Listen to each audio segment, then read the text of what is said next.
সে একবার না দুইবার না তিনবার না শতবার কোরআন শরীফের কসম কেটে বলেছিল আমাকে কখনো ছেড়ে যাবে না। শত বাধা আসলেও সে আমারই হবে, আমাকেই ভালোবাসবে। আবার আমার থেকে মুক্তি পাওয়ার জন্য সে আমায় গুণ করে কালো জাদু করে মেরে ফেলতে চেয়েছিল। হায় রে মানুষ, আসলে এই গল্পটা না শুনলে বুঝতেই পারবেন না মানুষ নিজের স্বার্থের জন্য কি নাই করতে পারে। তো চলুন এই ছোট্ট একটি জীবন কাহিনী শুনে আসি। আমার একটা নিজের গ্রুপ ছিল, আমি গ্রুপে আড্ডা দিতে পারতাম না, কিন্তু সারাদিন গ্রুপে অ্যাড থাকতাম, মিউট করে কাজ করতাম। সবাই আমাকে বলতো তুমি ছাড়া আড্ডা জমে না, আমরা সবাই মিস করি তোমাকে সারাদিন। আমার লাইফে কোনো প্রেম ছিল না, ভালোবাসা ছিল না, সারাদিন কাজ করতাম আর কাজ শেষে গ্রুপে আড্ডা দিতাম। এইভাবেই চলছিল আমার দিন। একদিন আমি কাজ করছি, এরপর হঠাৎ করে দেখি গ্রুপ থেকে কল আসে। কলটা আমি রিসিভ করে নিলাম। রিসিভ করার পর ফোনটা আমি আবারও পকেটে ভরে নিলাম আর কানে হেডফোন দিয়ে দিলাম। আমি সবার কথা শুনছি আর কাজ করছি। এইভাবে কিছুক্ষণ চলে যায়। তারপরে আমি শুনতে পাই একটা মেয়ের কণ্ঠ। ওই মেয়েটাকে একটা ছেলে প্রপোজ করে। তারপর মেয়েটি যা বলল আমি নিজের কানকেও বিশ্বাস করতে পারছিলাম না। মেয়েটি বলে আমি কারো প্রতি আসক্ত না, আমি জাহিদুলকে ভালোবাসি, আমি তার প্রতি শুধু আসক্ত। আর হ্যাঁ, আমার নাম ছিল জাহিদুল। এরপর আমি ভাবলাম জাহিদুল তো আমার নাম, মেয়েটি কি আমার কথা বলছে? এরপরও বিষয়টা গুরুত্ব দিলাম না। আমি আবারও কাজ করতে শুরু করলাম। কাজ শেষে গোসল করে আমি চায়ের দোকানে চা খেতে যাই। চা খেতে খেতে গ্রুপে সকলকে কল দিলাম। সবাই আসলো, আমরা সব বন্ধুগুলো আড্ডা দিচ্ছিলাম। আর ওই সময়তে দেখি ও মেয়েটি আসলো। তারপর সবাই বলল আসসালামু আলাইকুম ভাবি, কেমন আছেন? আপনার অপেক্ষায় ছিলাম আমরা। এরপর আমি বললাম এটা কার বউ? ওর বর কি এই গ্রুপে আছে না অন্য পার্সোনাল কোনো ব্যাপার? তারপর গ্রুপের সব ছেলেগুলো হাসতে লাগলো। আমি বললাম হাসছো কেন সবাই? এরপর একটা ছেলে বলে উঠলো নিজের বউকে নিজেই চিনে না, আমাদের কাছে সাধু সাজতে এসেছে, দেখো সবাই। তারপর আমি একটু রেগে গিয়ে বললাম আমার বউ মানে কি সব ফালতু কথা বলছো, আমি তো মেয়েটিকে চিনি না।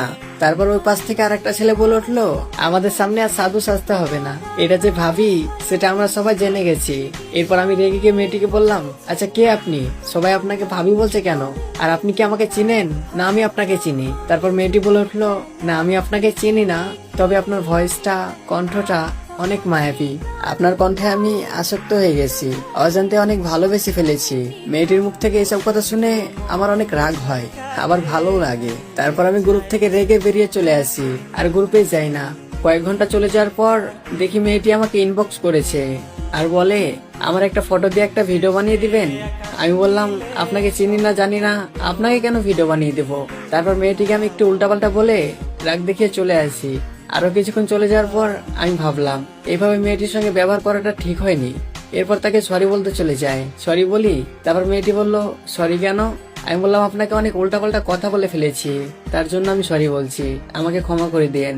এরপর মেয়েটি ভাব নিয়ে বলল ঠিক আছে ক্ষমা করতে পারি, তবে একটা শর্ত আছে। তারপর আমি বললাম আচ্ছা কি শর্ত বলুন। এবার মেয়েটি বলল আমার একটা ফটো দিয়ে ভিডিও বানিয়ে দেন, আপনি তো অনেক ভালো এডিট করতে পারেন, যদি একটা ফটো দিয়ে ভিডিও বানিয়ে দেন তাহলে আপনাকে আমি ক্ষমা করে দেব। তারপর আর কি, মেয়েটিকে আমি একটা ফটো দিয়ে ভিডিও বানিয়ে দিই। তারপর মেয়েটি অনেক খুশি হয়ে যায়। আমি বললাম এত খুশি হওয়ার কিছুই নাই, আমি আপনার সঙ্গে খারাপ ব্যবহার করেছি, তাই আপনার জন্য তো এতটুকু করতেই পারি। এই বলে সেদিন চলে যায়। তারপর দিন সকালে মেয়েটি আমাকে মেসেজ করে আর বলে গ্রুপে আছেন, আপনার সঙ্গে কথা আছে। আমি বললাম কি কথা, এখানে বলুন। মেয়েটি বলল না গ্রুপে আছেন, কথা বলবো, আড্ডা দিব, ভালো লাগবে। তারপর আমি গ্রুপে চলে যাই। গ্রুপে কিছুক্ষণ আড্ডা দেওয়ার পর আমি আবারও কাজ করতে শুরু করি। সারাদিন কাজ করার পর প্রতিনিয়তর মতো আমি সন্ধ্যাবেলায় গোসল করে আবারও চায়ের দোকানে চলে যাই। আমি চা খেতে খেতে ফোনটা হাতে নিলাম। হাতে নিয়ে দেখছি মেয়েটি আমাকে ইনবক্স করেছে আবার, আর দেখি সে তার ফোন নাম্বার দিয়েছে। আমি রিপ্লাই করলাম ফোন নাম্বার কেন? কিছুক্ষণ পর মেয়েটি উত্তর দিল না এমনি নাম্বারটা দিলাম, কখনো যদি প্রয়োজন মনে হয় আমাকে কল করবেন। আমি আর কিছুই বললাম না। এইভাবে বেশ কিছুদিন কেটে যায়। একদিন কি মনে হলো, মেয়েটিকে আমি হোয়াটসঅ্যাপে মেসেজ করি। মেয়েটি আমাকে প্রথমে চিনে ফেলে, তারপর বলে এতদিন পর মনে পড়েছে। আমি বললাম মনে তো পড়ে, তবে ভয় করে মেসেজ করতে, যদি খারাপ কিছু ভাবে, তার জন্য আর মেসেজ করিনি। আমি মেয়েটিকে আবারও বলে উঠলাম আচ্ছা আপনার সঙ্গে তো আমি কথা বলছি, কিন্তু দেখেন কত বোকা আমি, আপনার নামটা কি এখন পর্যন্ত আমার জানা হয়নি, আপনার নাম কি বলুন তো? এবার মেয়েটি বলল আমার নাম ঋষিকা। আমি মনে মনে ভাবলাম আসলে নামটা অনেক সুন্দর।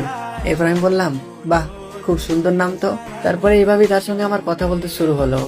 একদিন না 2 দিন না প্রায় 6 মাস কথা বলে এইভাবে। একদিন ঋষিকাকে আমি প্রশ্ন করলাম আচ্ছা তুমি কি কাউকে প্রেম করো? তারপর ঋষিকা বলল হ্যাঁ করি। আমি বললাম কাকে? এরপর ঋষিকা বলল তোমাকে। আমি একটু হাসির ছলে বললাম মজা করছো কেন, বলো না সত্যি করে। তারপর ঋষিকা কিছুটা রাগ আর কিছুটা অভিমান নিয়ে বলল তুমি কি জানো না, তুমি কি বুঝো না, তোমাকে আমি ভালোবাসি। সারাক্ষণ যে তোমার সঙ্গে আমি কথা বলি, তুমি কি বুঝো না? আমি বললাম সত্যি আমাকে তুমি ভালোবাসো? এবার ঋষিকা বলল সত্যি তোমাকে অনেক অনেক ভালোবাসি। প্রথম প্রথম আমি তোমাকে বলেছিলাম, তারপরে তুমি বিরক্ত হও বলে আর তোমাকে বলা হয়নি। আমার নিজেরই খারাপ লাগতো। আমি সত্যি তোমাকে অনেক ভালোবাসি। তারপর থেকে ঋষিকার সঙ্গে আরো বেশি কথা বলতে শুরু করলাম, অনেক বেশি। একদিন আমি কাজ করছি আর ঋষিকার সঙ্গে কথা বলছি। আমি কিন্তু একটা শোরুমে কাজ করতাম। তারপর শোরুমের মালিক এসে বলল কি ব্যাপার, সবসময় দেখছি কথাই বলছো, সবসময় তো কথা বললে কাজ করবা কখন? এরপর আমার মাথাটা প্রচন্ড গরম হয়ে যায়। আমার মাথাটা এতটাই গরম হয়ে গেছিল যে মালিকের সঙ্গে আমি রাগারাগি করে বললাম যাও তোমার দোকানে আমি কাজই করবো না। তারপর আমি শোরুম থেকে রাগ করে বেরিয়ে চলে আসি।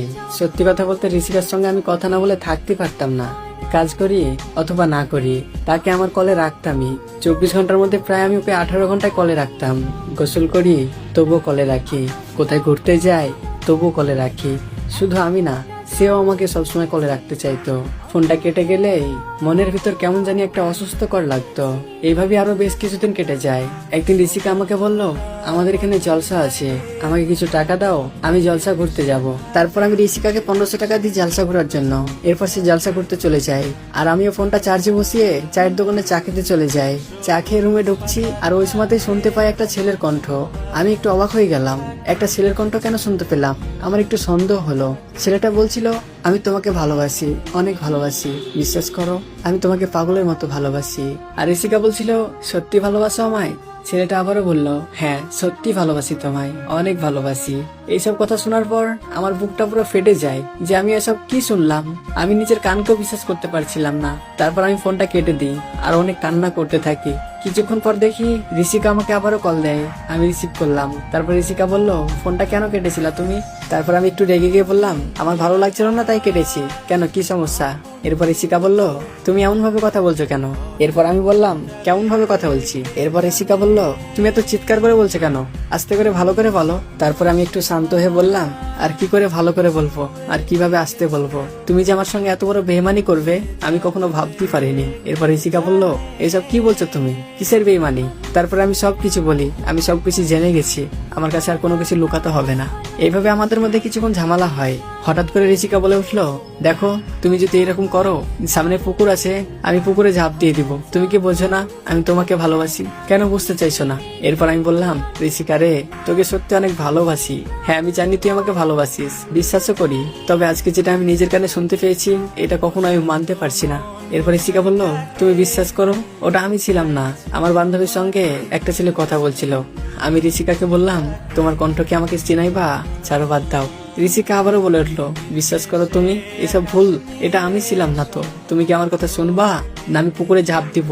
তারপর আমি মাথাটা একটু ঠান্ডা করে বললাম ঠিক আছে, বাড়ি চলে যাও। তারপরে ফোনটা আমি আবারও কেটে দিই। প্রায় রাত 10টার সময় আমাকে ঋষিকা ভিডিও কল করে। আমি রিসিভ করলাম। তারপরে দেখি তার হাতে একটা কোরআন, আর সে বলতে থাকে এই দেখো কোরআন শরীফের কসম কেটে বলছি আমি তোমাকে ভালোবাসি, তোমাকে বিয়ে করব, এবার তো বিশ্বাস করো। তারপর আমি মানতে চাইছিলাম না, আমার মনটা বোঝাইতে পারছিলাম না যেসব কি হচ্ছে আমার সঙ্গে। আমি নিজের কানে ঋষিকার কণ্ঠ শুনতে পেলাম, আবার ঋষিকা কোরআন শরীফের কসম কেটেও বলছে আমি তোমাকে ভালোবাসি, তোমাকে বিয়ে করব। এভাবেই সেদিন প্রতিনিয়তের মতো কলটা লাইনে রেখে ঘুমিয়ে পড়ি। সকালে উঠে দেখি কলটা লাইনে ছিল না। আমি ভাবলাম ওর ফোনটা হয়তো অফ হয়ে গেছিল, তার জন্য কলটা কেটে গেছে। তারপর আমি কিছু মনে করলাম না, কিন্তু তাকে কল করলাম বহুবার, তবে রিসিভ করলো না।